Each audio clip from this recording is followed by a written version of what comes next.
not to hold other people responsible for your personal standards. Well, this one is all about our internal rules that are not written down but expected.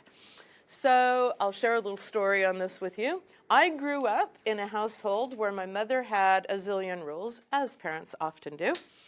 And among those rules was something that I refer to as the shoe rule.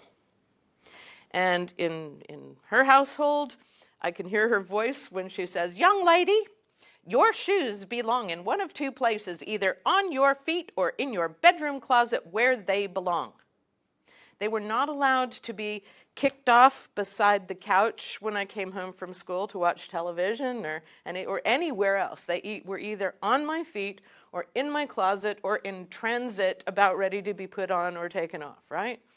That was the rule. And my mother was serious about the rule. If the rule should be broken, she would wing by, and you know that look that could freeze blood in your veins? She was the master. Right?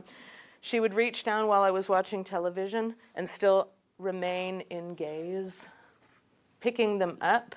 And if you tried to grab them from her, she'd be like, she would march off. Where she went was my bedroom, and my shoes would be found on my pillow. It was serious, this shoe rule. And I remember as a young person thinking to myself, this is dumb. Like, whoever died because of their shoes being let, unless you killed them, Mom, who's, what? What I didn't realize is how much that stuck with me. It's the idiosyncrasy, right? Those fun things that we grow up with in our childhood. And I didn't realize the impact that it made. Well, in my first marriage, yes, first marriage, I'm pretty sure there was a second because of the shoe rule, right? So, yeah.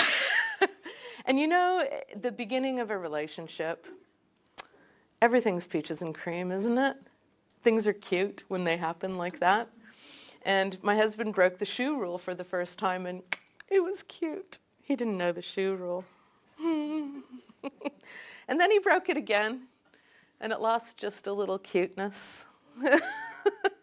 Third, fourth, fifth, sixth, seventh. But the funny thing is I wasn't exposing my idiosyncrasy. I wasn't explaining. All he knew was I was starting to have friction with him, and he couldn't figure out why. Like, what's going on here? Until one day, the final fatal day, the straw that broke the camel's back. He's sitting there watching television, the shoes were sitting by him, and one was sitting fairly close to the chair, kind of neatly placed. The other one had been kicked and was facing you, so, no, that's it, the shoe rule. I remember explaining the shoe rule to him, but boy, did it ever come across in a very different way. I remember the veins in my neck standing out and almost having no words like,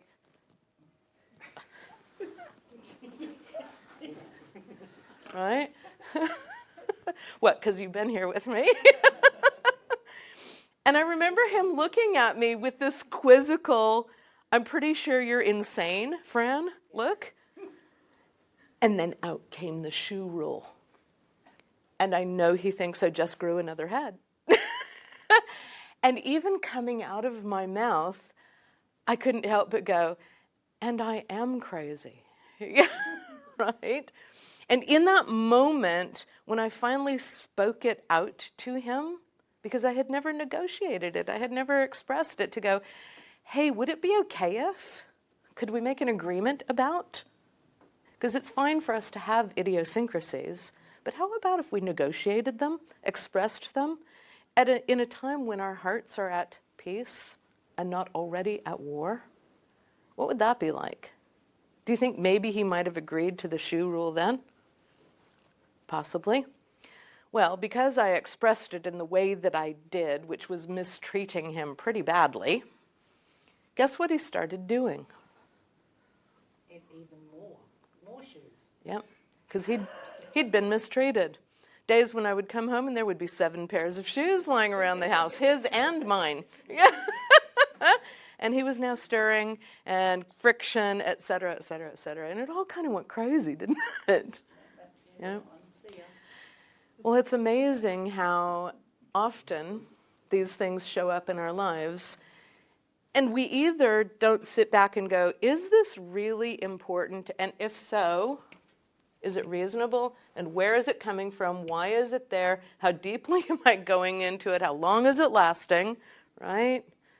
Investigate it. Or am I attacking people without negotiating at all? So I just want to list a couple of these things and see if there are any of them present in the room. Okay? Are there any of you in the room who really place an absolute rightness or wrongness to the way toilet paper comes off a roll? Yes, okay. Do you change it at other people's houses? Yes. That's OCD, isn't it? It's just an idiosyncrasy. It can't be going on the wall, it's got to go in front of the wall. Oh, see, it can't be and it's got to, right? Or else it's Come over the top, it's come over the wall. wrong, right? Wrong. Okay. Down the wall. Okay. You know, ways we wash clothes, ways we hang clothes on the lines outside and blah. There's a million of them. Male and female, we've all got them. The question is, how are we navigating through? Do they cause what I refer to as the tremendous trifles, right?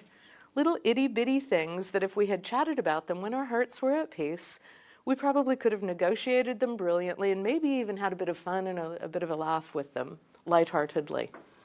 Okay? Or do we allow them to become so big and all of a sudden we go blind to them? This is another form of scotoma, right? Where there's that issue and then there's this little tremendous trifle and this little tremendous trifle and then this one and this one and this one. And all of a sudden it's like, I just don't like you anymore, right? That's why I'm single. Okay. All the little molehills become the mountain, right? So that's what I mean. And these things show up in the workplace all the time.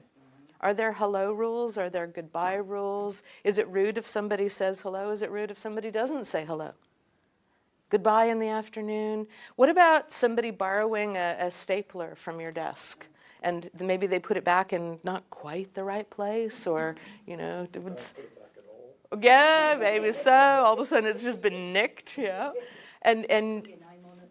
I'll tell you where I see these organizations. I walk in and I do things like check out the breakout facilities, and I can see signs. And on one floor, we might have a sign that says, "This is a shared environment. Could we kindly request that if you use some of the dishes, could you please wash them? And let's all take care of each other," right? And then on another floor, it says, "Your mother does not work here. Do your own dishes and 6 of these," right? Heart at peace, All the button heart at war. Yep, in the toilet. exactly. Signs in the toilet. Yep. So that is my gentle way of saying we need to be careful in understanding, are our standards idiosyncrasies? Are they reasonable? Because can you get how connected we are to them? Everybody thinks their own standards are reasonable. But if somebody else didn't grow up with, or that's not a part of the culture that exists currently, then it might show up for them as unreasonable, and we've got to learn to navigate and negotiate those things well.